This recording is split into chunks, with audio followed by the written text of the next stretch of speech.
anyway, I had to go to county lockup 30 days, and I got out, and my friends, like any good military friend should do, said, "You want to like pay rent or get food? No, let's throw a party and invite whores and have a gangbang." Hey, welcome back to Four for the Road, everybody. I'm your host Snafu, not punk rock. I'm your host Snafu, not punk rock. And you don't know how many takes we had to do with him saying punk rock. It's a habit. That's what I got. But hey, so I finally live in Virginia, and I'm able to record with Drifter like this, which is fucking weird. I'm used to just seeing him as like a poorly lit, poorly done screen in the middle over there. I'm technically challenged. Yes, technically he is challenged. Technically. But hey, so we were thinking about how to get back into this stuff, right?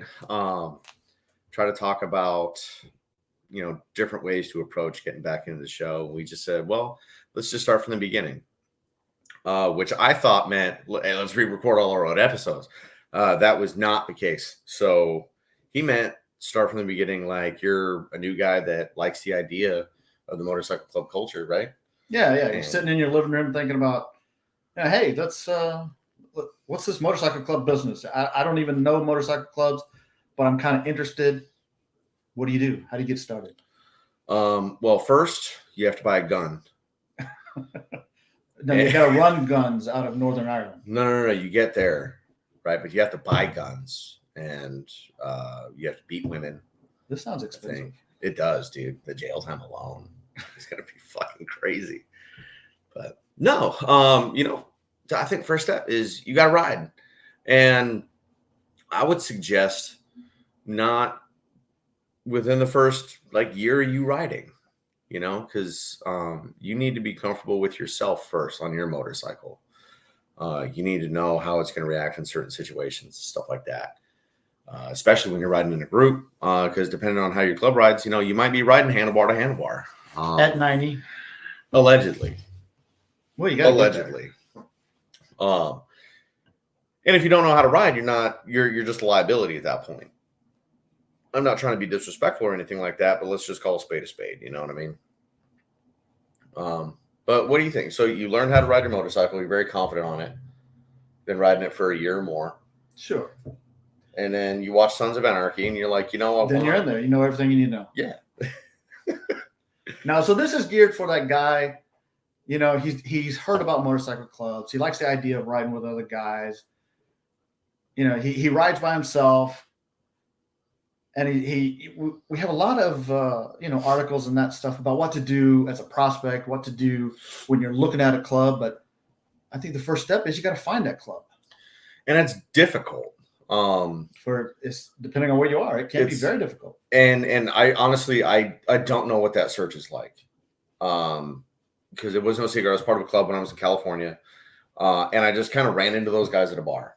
Mm-hmm. And I was just like, hey, these guys are cool. Like, I like hanging out with them and stuff like that. Got a phone number, and then that was it. Mm-hmm. And then the club I'm in now, you actually introduced me to them. So it's his fault. I did, didn't I? You did. Totally forgot that. It was, and I'll tell the story. I'll tell the condensed story. So Yorktown, man, I'm really sorry. I didn't know what I was doing. I was probably drunk, so sorry. So, well, he was drunk for a long time because this was all in the works.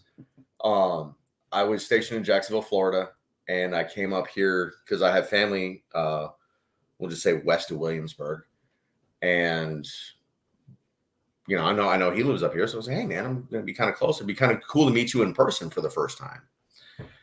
And way back when, the first time that I've ever met this man in person, he told me, he's like, hey, when you come up, bring a leather jacket because it's going to be cold. Bring a helmet. I was like, well, I don't have a bike that I'm bringing up there. I'm riding up there with my family in a car.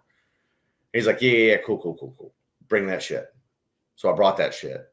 And I'm the second person to ever ride his Indian Dark Horse. And I'm still honored by that. But he took me down Colonial Parkway, which was absolutely beautiful. We stopped at this little country bar, we'll call it. And I forgot about that. Yeah, and it was flooded with members of my club. And I said, I just had a great time. Made some friends. We kept in contact. And then when I ended up getting stationed up here, it was just kind of Like through the natural progression of how things happen is where I ended up. So you kind of fell into finding a club. Yeah, you had somebody introduce you, kind of thing, right? Yeah. What about that guy that's sitting in his living room right now listening to us jabber on, and he says to himself, "There ain't no fucking clubs around here, man. What do I do?" I think you need to look you need to take a lot of self-inventory first. I think Ain't nobody want to hear about that. I know, but they just want the quick, down and easy answer, which there isn't. But. There is, yeah, that doesn't exist. But you really do have to take some self-inventory, I think, and figure out who you are as a man. And what your morals, what your values are. You're getting deep into this. This guy just wants to ride with some friends. Well, then he should just go to his local Harley-Davidson dealer and join the hog chapter. All right. Now we're getting to it. But if you like the idea of motorcycle clubs and what that entails, then, you need to know who you are as a man, at least a little bit before you get into it. So what do you mean by that? So the guy's saying to himself, okay, well, I'm a hardworking dude, got a good family, honest. I handle my bills. I handle myself. Mm-hmm. Okay, I got that. I know who I am. Okay, cool. Well, what are your morals? What are your hard goes and no goes? Right? Are there identifying characteristics about a man that are requirements for membership? Is that something that you're willing to compromise on? So you gotta have a certain brand of motorcycle. You gotta have a certain brand of motorcycle. If you're riding a Yamaha, you're obviously not going to join a club where they require you to be on a Harley-Davidson or an American manufacturer. Are you a religious man and you want to join a religious club? Because those are out there. Some hard charging religious clubs out there too. Oh, and not just Christian. There's Jewish. I know there's a Sikh club. I was gonna say there's a Sikh club out there. Those motherfuckers ride, dude. They not only are they, dude, and I ran into one of them in the Newark New Jersey airport. Yeah, and he was. I was able to spend it was 15, 20 minutes with him.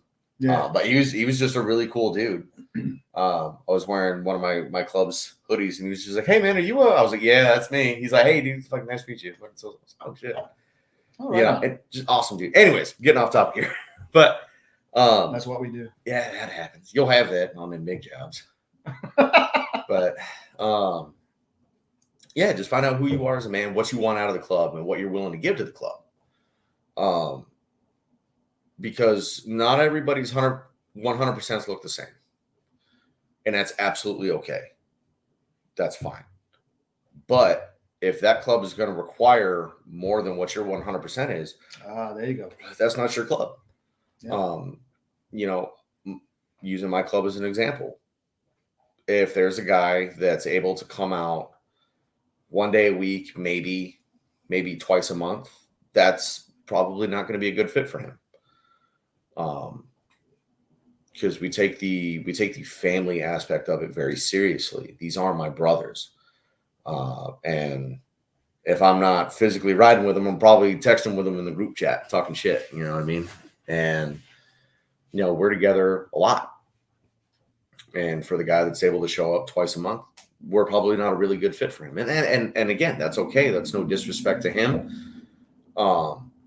But maybe look for a club that's a little more slower speed, lower paced. The requirements are. Yeah, we're still jumping the gun though. How's the guy going to find this club? And I'll tell you, Google that shit. Yeah, that's where I was going. Older clubs.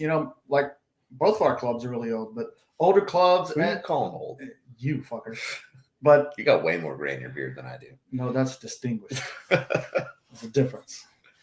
So you talk with these established clubs, okay, and they're very adamant. We don't recruit, we don't do this, and fuck online this and fuck online that. And I get it. Yeah. Dude, I started riding in the 70s, believe it or not. I'm that old. But yeah, I get it. But you know what? You got a young guy in his 20s, and he's looking for something. He's not going to go up and ask you. He's immediately going to go to Google, and he's going to look it up. He's going to see your club patch somewhere, and he's going to go right to Google and look it up. Yeah. So it behooves, and there's a special word just for you. Wow. It behooves a club All right, Chief. to have retired Navy Chief. Who? Who are you talking? Whoa. Fucking Army shit. So It's pronounced hoo-ya. okay, first off, that's gay. Second, Fucking Seabees want to be Marines. I'm not going to tell this joke. I don't know. Fuck it. So I was a fuck. I don't even think I was a hanger on. I was a guest, and I met a booze fighter, and we were kind of talking shit back and forth. Found out I was in the Navy. He, did his service rivalry thing. Sure. I was like, hey man, how do I? I was thinking to myself, I was like, fuck, do I send this shot? Do I not? Do I do it? Do I not? Of course you So I do. said, fuck it, dude, full send. I was like, hey man, so how in the CBs we say hoorah? He's like, yeah. He's like, cool. So like, how do you say hoorah with a cock in your mouth? He's like, how? I was like, huh? And he just kind of looked at me like, all right, man. We're going to get hate mail from all the Army dudes now. That's fine. That's fine. That's Drifter, DRI. So anyway, back to the topic at hand. So you Google that shit. Guys, these young guys, they're going to Google it. They're going to figure out who you are and what kind of presence you have online. And then they're going to make the decision based on that if they want to go further. So I'm not saying put club business out there. Of course you don't want to do that. But you got to be out there. I slightly agree. Well, I agree with like putting yourself out there, right? I think there's a lot of clubs out there that have merchandise for sale, like support clothes and stuff like that. Cool, have that kind of presence. And I'm with you. Absolutely, do not put club business out there. No. You're not putting on Facebook and tagging all your members. All right, guys, we have church at this time at this location. Just a way to contact you. Yeah, just hey, here's a contact, and I would recommend also for our guys out there that are maybe setting something up like that, just get a club email set up. Just do not just put your personal email out there. But yeah, and I didn't want to say Google it, but that's no. So that guy we live in 2024. It's going to happen. That guy sitting in his living room, I promise. Even if he doesn't see a patch out there, he's going to type in motorcycle club and then the name of the town he's living in just to see what pops up. I also have known a few people to just type in like Google motorcycle clubs in my area. Yeah, same thing. And and then you go down the rabbit hole that way. And that's honestly, I don't see an issue with that. I know some of our more experienced writers will probably be against that. And I get it. But that's just the starting point, right? You got to change. Yeah, it's just an introduction. It's like this guy's not prospecting over the internet. Like he's well, there are some cases that some people, but we won't go down that route. No, probably not. We need to be nice.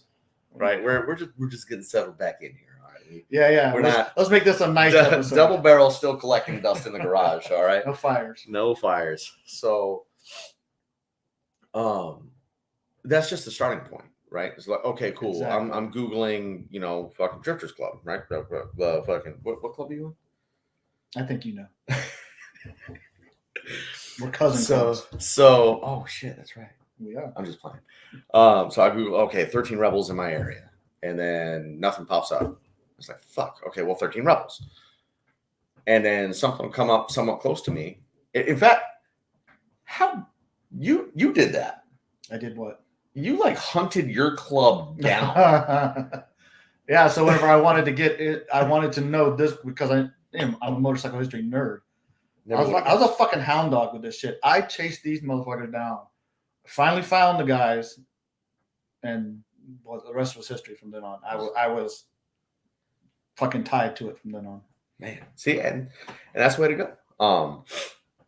He did his research, and don't get me wrong, like there is something beautiful about that organic, like stars aligned kind of happenstance where like you just happen to be at this bar or at this dealership or something, and then you run into a club guy. You have a positive interaction with the guy, and for some reason he either says, hey man, like meet me back here on this day at this time and we'll catch up, we'll have another couple of beers or something, or hey, here's my phone number, give me a call, like we'll go riding together. There is something beautiful about that, but also at the end of the day, like we do have to remember we're in 2024, right? There's got to be a starting point somewhere, because not everybody is like, look, like to be honest, I probably never would have walked into that bar where I'm at my club. I probably wouldn't. It's not my scene. It's very much kind of like a country bar, and I'm not. But I fell in love with this little place because that's where the people that I want to surround myself congregate. You know what I mean? Sure. And had I just been relying on the stars aligning, I would have missed that completely. So, but that's the second I was blessed with the introduction. Once you find something that you're interested in as a new guy, you can't be shy. You make that, you reach out. It's up to you. Remember, you're trying to join that family. They're not trying to join you. So it's up to you. It's incumbent upon you to reach out, introduce yourself. And when you go to these events to see them, man, don't stand in the corner waiting for people to come talk to you. You got to go talk to people. As uncomfortable as that is for a lot of people, you got to get out of your shell. You got to do that so that the club can get to know you and you can get to know them. Trust me, it is most definitely worth the process. It's worth getting out of your shell and meeting the club that could end up being who you're riding with. These people become your family, and it's a chosen family. It's not born into family. Absolutely. I think when prospecting is done right, you create that bond. Because you will see some clubs out there that don't. I don't want to say they don't do it correctly, but I think that's really the only way to say it for the point. Is if you got a lot of guys that are just willing to drop their colors, or they're not willing to stand for what they believe in. And if they don't believe in the club, then you're not prospecting these people right. Yeah. But when it's done right, on both sides, the prospect's taking it seriously and the club's taking it seriously, and they're working together towards a common goal. Which then we get into the flip side of this. Yeah. So I knew that was coming. If you're a club guy and your club, you better have a plan. Okay. So you got a new guy. He came in through your website, or he just walked up to you on the street, right? Mm-hmm. And he doesn't seem like an asshole. Seems like somebody, okay, I don't know nothing about him, but no red flags, right? Okay, what's your plan? Club? Do you have somebody? He's not a prospect, so he doesn't have a sponsor, but do you have a POC? Somebody that's going to stay in touch with this guy that, he can call and say, hey, when are we meeting, or what can I do? I think all I'm saying is you got to have a plan. And there's so many people that come in and out of the club life, right? So like, mm-hmm. I'm sure your club goes through it too, right? We're not hard people to find, right? Well, we're kind of hard to find. That's on purpose, but you know what I mean. I do. Like our clubs are not hard to find, and when you're coming up, really depending on like what area you're in, you Google motorcycle clubs in our area, one of our two clubs is going to pop up. It's going to happen. In this area for sure, yeah. And there's so many people, so many new riders that are, well, I have a motorcycle. I should be in a motorcycle club because I golf and I joined a golf club. You know what I mean? Yes. And then they come in, they want to hang out, and it's just like, yeah, cool, dude. Here's my number. Like, give me a shout, fucking whatever. And then I never see him again. I'm not going to pour into that guy. We run into that as well. Exactly. And I'm not, when I say plan, I'm not saying that you dedicate resources. All really is that guy knows how to find out about the future events. That's it. Yeah. I mean, I will say for me, I have no problem giving my phone number out to people. I could just block a motherfucker. You know what I mean? But I don't hear from you, or I don't like you, or like you give me weird vibes later on down the road, I just block you. I fucking write you out of life. Until they start ordering pizzas with your number. But But you know, if like if there's a guy comes up says, "Hey man, like I've been really looking for something more, blah blah blah. Like I was wondering if I can kind of pick your brain about it a little bit." Yeah, dude, here's my number. And then I want to see what kind of, like, if you're serious about it, you're gonna hit me up. That's very true. That's a good And point. you're gonna hit me up and be like, "Hey, so and so, Snafu, like, can I meet you over here for beers, or can I meet you over here, grab lunch?" Proactive. And Get out of your shell. all right, cool. Right now, you're kind of on my radar now. I want to see more of that, you know. Mm-hmm. And I got a shit memory. But So see, the plan was you gave him your number. yeah, So he had a contact him. yeah, He had some way to get hold of the club. yeah. Okay. And then That's all I'm saying. And then we see what kind of tenacity the young man's got from there. Yeah, that's good. Yeah, that's all I'm saying, man. And then you buy a bagger so you can fit more drugs and more guns. And move to Northern Ireland. Where you're going to sell all that shit. Yeah, that is that is one thing I wish somebody would prepare me for. What's that?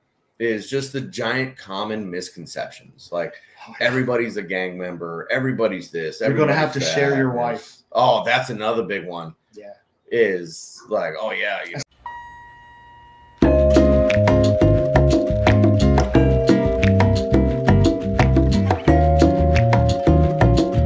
Cut that out. Yeah, we should cut that out. Wow. Yeah, that was Timothy. not good. What? But it's true, goddammit. You know it. Who's trying to contact me here? I'm gonna change the subject. Oh my god. I'm gonna do such a intentional horrible editing job on that. Because I just want you guys to know the guy that usually keeps me in line just said the most out-of-pocket shit. I have no idea what he's That talking cannot, for his safety, be put out there. I just mind my own business. That was so good, though. I'm renewing my AARP membership. Ah, damn, he doesn't want to fight. No. So, anyways, there's a lot of common misconceptions that we're all like How do you share wives? gang member. You have to share your wife with the club and all that stuff. Absolutely not true. Stop watching those old B movies from the 60s. 100%, man. That's the thing I wish people would have prepared me for. What, that's like, not true, back in or the that day. people are going to come to you and think it's true? That people are going to come to me and think it's true. Yeah. Because, like, I can't tell you how many times, like, I've had, like, some brazen lady come up and be like, "So how many people do you have to kill to get in?" Oh, there's all kinds of super. Oh, I got so sick about it, like, because it happened rather frequently for, like, a week. And finally, like, towards the end of it, I was just, like, 3 of them, and 2 of them had to be babies. Like The worst. like, why would you do that? Like, why would you come up to a stranger and ask that? They do that, but so you get the tough guys that see that you're in a club and they come. We were talking about this earlier. You know, the tough guys come up and like they got to test themselves against the club guy, bad biker. But really, I think the worst are the drunk girlfriends of non-club guys. They're hanging around, and at first it's like they're kind of joking, and some of the club guys will laugh. "Oh, that was funny." But then she thinks she's in, and then her jokes turn into insults, and she's sloppy drunk. And next thing you know, we're looking at her boyfriend going, "You better handle your business, or we're going to handle you." Yeah, that's one of the line one of my brothers gave me, and it's just like it's in my pocket. But is you look at the guy and be like, "Hey man, your girlfriend's about to get your ass kicked." Yeah. And you know, hopefully I don't ever have to fucking use that, but goddamn, it's gonna be funny when it comes out. You know what I mean? It very rarely gets to that point because most guys, you know, they see that things are getting out of hand. But Well, that and clubs aren't about that. Don't get us wrong. We're not going down that road. Yeah, that and like, I mean, I can only speak for me. I would never speak for my brothers. I would never speak for my club. Same here. But like speaking just for me, like one, I'm gonna tell you right now, somebody out there, they gonna whoop my ass. I'm not the biggest, baddest motherfucker running around here. I'm not Mike Tyson mixed with Muhammad Ali with Conor McGregor's arrogance. You know what I mean? I think I know that guy. That's I know that guy too. So we're getting off topic, man. But like I'm not Superman, and like these other dudes that get fucking hammered, they want to be Superman. It's like, all right, dude, like I'm still gonna try to de-escalate this because like I still like I don't want to fight. Like dude, I'm 35. Like it takes more time to recover from a 35. fight. Shut up, Whatever, I know. dude. It takes more time to recover from an altercation than it does minor surgery. You know what I mean? So to bring it back around, what you said, you got to be honest with yourself before you start looking at clubs. If you're the kind of guy that likes to fight, okay, there are clubs for that. Sure. Fight clubs, and we don't talk about those. First rule. But just know that motorcycle clubs are honor-based societies. So if you go around and you like to fight, okay, shit talk comes with that. Yeah. Nobody needs that. Nobody wants that. No. But anyway. And yeah, we're completely off topic again. Yeah. But see, I mean, but that's the thing. If you're that new guy, right? Because like I said, I'm not a big fan of violence. I'm not even sure I'm capable of doing it well. But if, I'm not afraid to get punched in the mouth. Especially if it's for something I said or did. But are you the kind of man that is legitimately willing to stand up for somebody, especially in our culture where we adapt the idea that your brother's never wrong in public? Which is hard to do. Which is hard to do. Like you could do. look at yourself and be like, no, he shouldn't have said this. And then he followed it up with that, which he shouldn't have done. And then he followed it up with this third thing that he shouldn't have done. But at the end of the day, this dude's starting shit with my brother. I have my brother's back. Even though he's, by society standards, 100% in the wrong, you got to back him up as if he's not. You handle that later, but, are you willing to do that? And that will also determine what kind of club that you really should be looking for. Are you looking for like a little mom and pop club that likes to, like you're about it, but, you're just this small nucleus. You're not a nation. You don't have multiple chapters. Are you looking for a riding club? Are you just looking for friends to ride with? Because there's plenty of awesome riding clubs out there that don't pretend that there's something that they're not. There's plenty of motorcycle associations out there for any flavor of human, whether they're veterans, they're religious people, they're survivors of cancer, they're survivors of assault. There's so many different kind of clubs out there. And I think that those aren't highlighted. Right? That's not like real public information. Oh, I love riding clubs. Dude. And dude, they're great for those people. You know what I mean? For what they do, absolutely. For the guy that wants to get out there, he wants to ride, go hang out maybe Friday night, maybe kind of sometimes ride Saturday and Sunday. Those are great for those people. You know what I mean?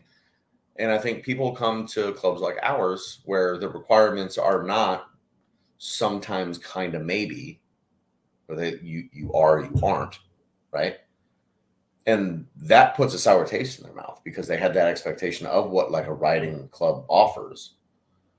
And then they come to a more serious club and it's like, I think it's a level of family. So I think our clubs are like families. So it's a little different. And that's fine. I mean, if you can't commit to that, that's no issue at all. A lot of people start out in riding clubs and affiliate clubs, like the Gold Wing Riders or whatever it is, brand specific, Don't buy Hondas. And the Gold Wing Riders, they ride their asses off, dude. Fucking everywhere. But anyway, stop me mugging. You want a beer? Yeah, I'll sure. grab another. So now that he's gone, let me tell you, this guy, who the fuck's up with this guy? Anyway. He's got the smallest dick. So they start off as a riding club, a riding group. A guy will start off that and get used to it, like what he sees there, but wants to move up to something that's more involved. And that's, we get a lot of guys in motorcycle clubs that used to be in these riding associations, and that's perfectly fine. It's a great way to test the waters. Yeah. You have opinions? Nope. I agree with everything you just said. But again, that goes back to taking stock and being honest with yourself about what you are, Who you is as a dude, and then who you want to be surrounded with. Stuff like that, right? But also don't be afraid. Like I would say, don't be afraid to get to know clubs at all. Because like there's a very common misconception with my club, and I wrote about it, right? That you were either a sober club. because of the name. Because of the name. The name is confusing. I will admit that. It can be taken either way. Well, for simple people, I understand how that can be confusing. But bam! It would have been funnier if you actually hit me. But next time. So, but like people think that like we're either a sober club or, you know, they do their due diligence. They look us up. Maybe they read some literature. And they're like, oh, wow, these guys, like, you have to partake in certain beverages and activities to be a part of this club, which is absolutely not true. All they have to do is see your tagline, your unofficial motto. Yeah. Drinking club with a motorcycle problem. There's that. You know, but like drinking is not a requirement for membership. You know, not getting fucking obliterated is not. Don't get me wrong. I love a good rager. You know what I mean? But I don't like. I'm not like before I get out of pocket. I don't mind drinking a lot, but I also have brothers who are sober, or clean and sober, and I celebrate the fuck out of those guys because they're men being men, saying, "Hey, look, I'm controlling this now. And I'm not going to let it control my life because at one point I let it get out of hand." And those are brothers that, like, when they come to the clubhouse, I put my beer away and I'm drinking Cokes with them. You know what I mean? Right on. And it's just like, that's my way of saying, hey, man, like, I see what you're doing and I love you. I'm proud of you. And I support you. Well, that goes back to being family. 100%. But all right, so we got our guy. He rides a lot now. He's looking for clubs. He sees them and he knows not to be shy.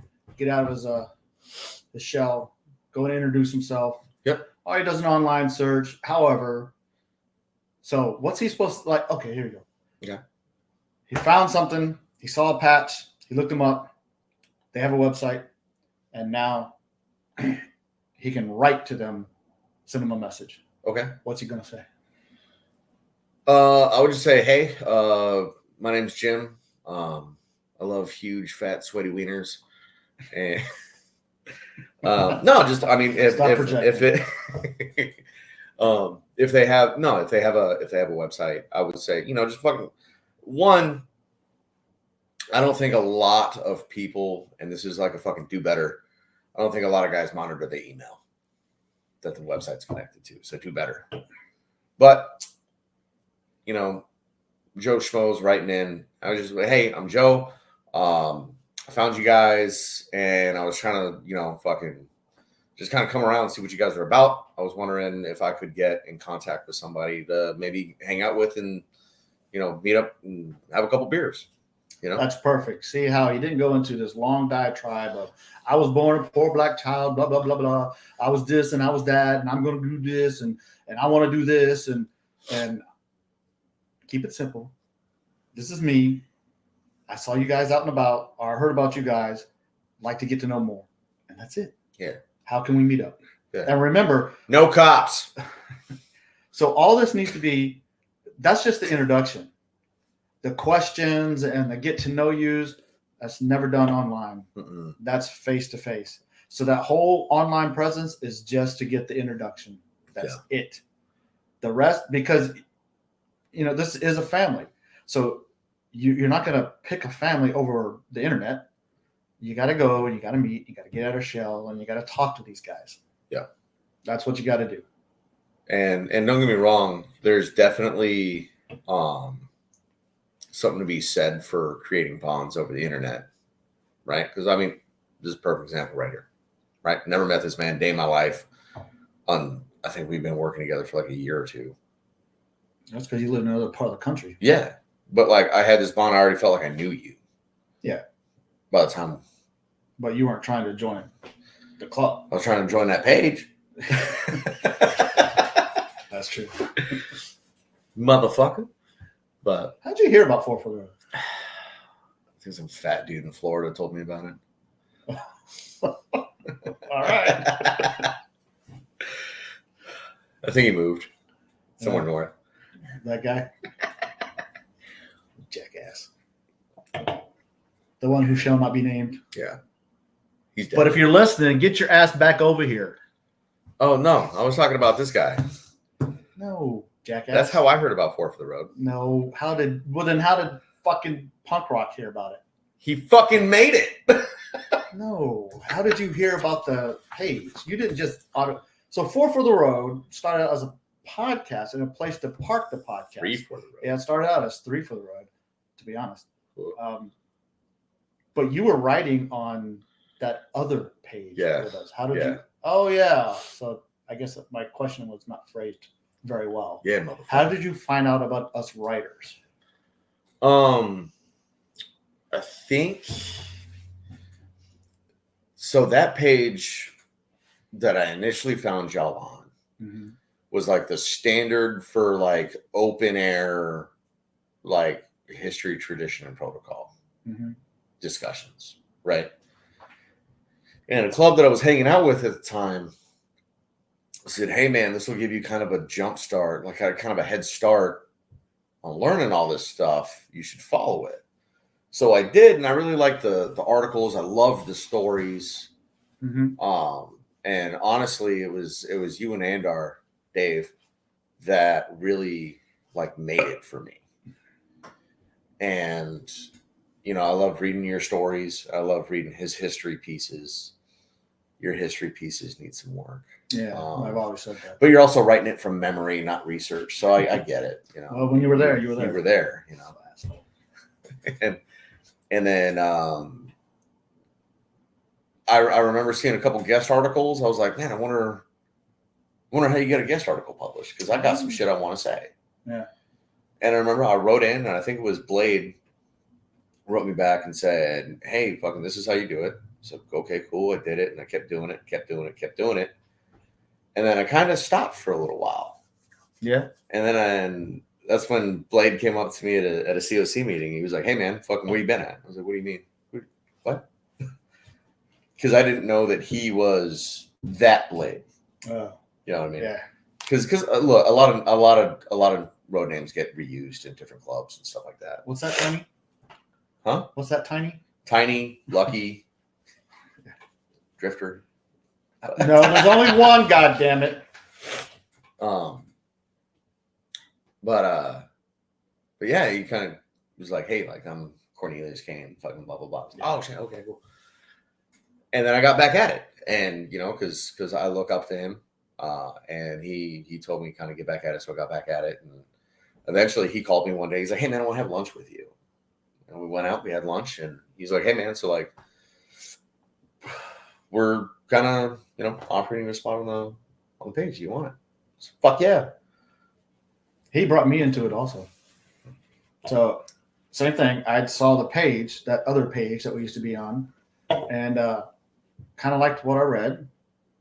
There was no other place that I was getting that, and it was not because of the page, but because of the writers, who all left, and we all started 4 for the Road, by the way.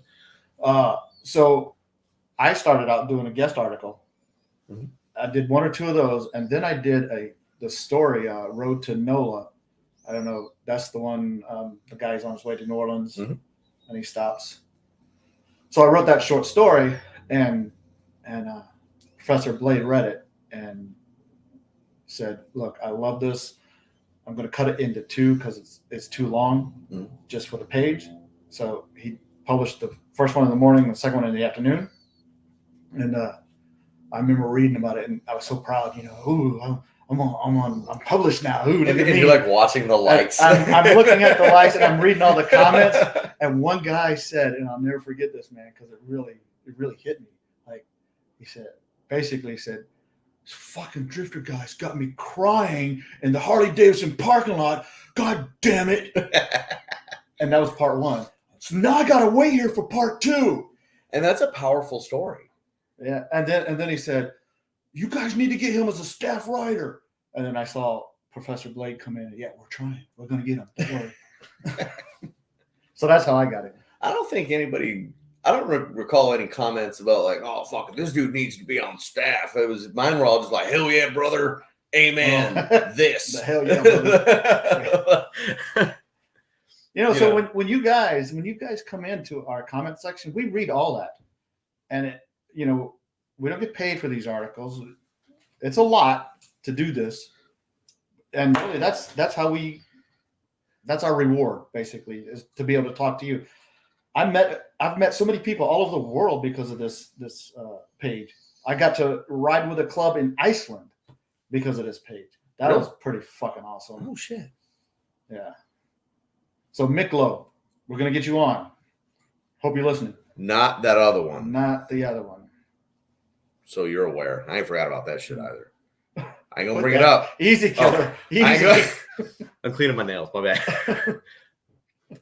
I'm gonna bring it up, but no, that's fuck that dude. That's old news. No, this guy's from Iceland. He's part of a club out there, an Icelandic motorcycle club. Who knew? And these guys are hard chargers. They're the real deal. I love these guys. They let me borrow a bike, and we're riding all over Iceland, looking at all the hot springs. I mean, it's straight out of a Led Zeppelin song. It was fucking awesome. Did they give you heated gear? No, I froze my ass off. Even though it was summer there, it was August, and it's still kind of cool. Best thing I was ever fucking told to do. And it was as I was still a guest, and I knew a man in my club on the. So you know a guy. I know a guy. Yeah. We were stationed together, and he told me, he's like, yeah, dude. He's like, you're gonna want these. I was like, yeah. I was like, let's be honest, man. Like, how cold is the cat? And they still ride. He's just like, yes, snow and ice is the only thing that stops them. So if there's none of that on the ground, you're gonna ride. And I was like, well, fuck. Same way. So yeah, I invested quickly in some heated gear. Do make exceptions for salt on the road for our northern brothers. Yes, the Joycey boys. The Joycey boys. Once that salt hits, that'll fuck up your bike, man. Yeah. But it's also not like a dick measuring contest or anything like that. Like, ride your fucking ride, dude. You got to be comfortable. They get the miles in, trust me. But that's good to do this again. Yeah, so you can tell we're getting back into it. It's when's the last one that we did? A year ago? Been a minute. Been a minute. I know I haven't been on one in a while. No. The German one, the German motorcycle culture was almost a year ago. Yeah. Yeah. So it's been a year. We said, because we get a lot of people coming to us saying, hey, when are you going to do the podcast again? There's more people that know about the podcast than about the Facebook page. So follow the Facebook page, damn it. We get a lot of people, and so I've been telling them we're going to try and get back to it this year. We had some personnel changes, that kind of stuff. But we are, and this is the first one to get back into it. We're going to try and do others. And we have an appointment, him and I, next week. He's coming to my fucking house. We're going to be sitting right the fuck here, and we're doing another one. Promise. We're going to get back at it because you guys were awesome, and I will leave with this. I remember when I was asked why I want to be part of that motorcycle club. I said, well, for a couple of reasons. And my first one is accountability. Because I will let shit go. I will let shit pass. Because you're a shady motherfucker. I'm a fucking piece of shit. I didn't say that. I said shady. But no, that was a self-assessment, right? It goes back to what I was saying. Full circle, folks. You saw that. Yeah, motherfuckers. So, but no, I need that accountability. Because I can absolutely, especially when I'm feeling down, that bike will sit in that fucking garage and it won't start. I'll hook it up to a tender and that's about it. But I have at the time they were my prospective brothers and my brothers now. It's like, dude, I'm going to the store. It's like, hey, you know what? I can fit this shit in my saddlebag. Why am I taking my car? I need to ride my motorcycle. I'm in a motorcycle club, not a car club. I'm not part of a truck club. I'm in a motorcycle club. I need to ride my motorcycle. Don't get me wrong. If it's fucking pissing rain and I'm on my way to work, that fucking Volkswagen's getting fired up, baby. I got heated seats in that hoe. I'll make the payment. I'm going to use it. But you know the hard ass is going to come in on the comment. That's fine. Let him. Let him. I don't see that motherfucker making my car payment. You know what I mean? He wants to make my car payment. He can talk all that shit. But yeah, it's accountability, and that goes to that goes to all y'all out there in listener land. Holding us accountable through the questions. I don't think anybody's really talked shit. It was just like, hey man, like, so like when's the next one? Well, nobody's talked shit to me. It's probably because they know that I'd cry. But I'm so sorry. But we'll get more out. Don't worry. But yeah, so that was the point I was trying to make. I'm rambling. I'm also like drinking. So fucking, you got anything to say before we go? Cool. Yeah, if you have topics, things you want, simmer down now. If you have topics that you want to talk about, if you got people that you want us to interview, talk with, whatever, man. This is a kind of an open forum. We do have to edit shit out whenever he starts talking shit. But other than that, hey, you were the one I have to edit out this time. Which is shocking because it's typically me or Dave. Yeah. Speaking of which, if anybody's ever seen a guy named Dave, he used to write for us. Damn. Great guy.